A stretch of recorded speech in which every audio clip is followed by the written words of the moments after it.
house is left untouched as an F5 tornado sweeps by. A little girl who was thought to never walk again takes her first steps. A blade of grass starts to grow amongst the ashes of a forest destroyed by a fire. Miracles happen every day, and a miracle is what happened to my friend Brian Cole, whose past self lived in darkness but has now found light.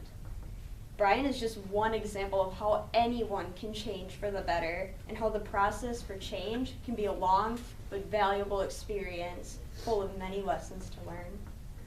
Brian has overcome a serious drug addiction, decided to live his life for Jesus Christ, and has helped others through ministry and other works.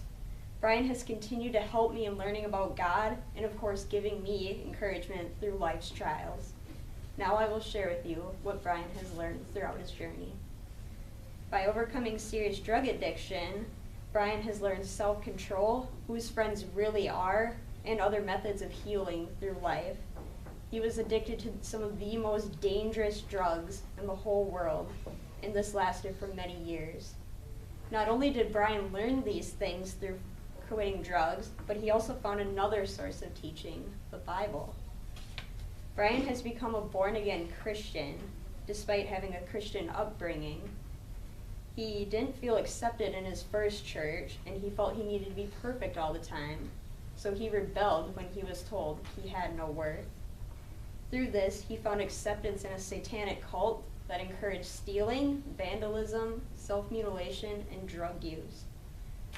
Brian finally found Jesus after being incarcerated for 27 years.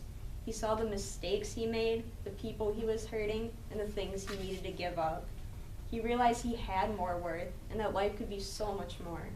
But most importantly, Brian forgave himself because God forgave him.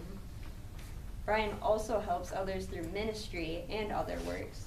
Brian is a youth pastor at Faith Free Church in Stanley, Wisconsin, a youth group that used to have 5 kids going to it, but now has 20.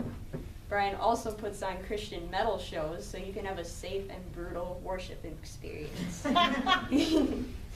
Brian also volunteers at the Eau Claire Juvenile Detention Center to help break the cycle of pain that has been inflicted upon those whose society seems to have given up on. So you see, Brian is now like that house that is still standing after the tornado. Brian is taking his first steps when he was told he would never walk again. And Brian's faith is starting to grow amongst the ashes of others who feel that they have been destroyed by a great fire. Brian has defied what is natural and has shown that miracles really do happen. I hope you all see now that anyone can change for the better, even if the process takes half a lifetime. So by overcoming drug addiction, giving his life to Jesus, and helping others through ministry, Brian has bettered his own life and continues to inspire others to better their own, including mine.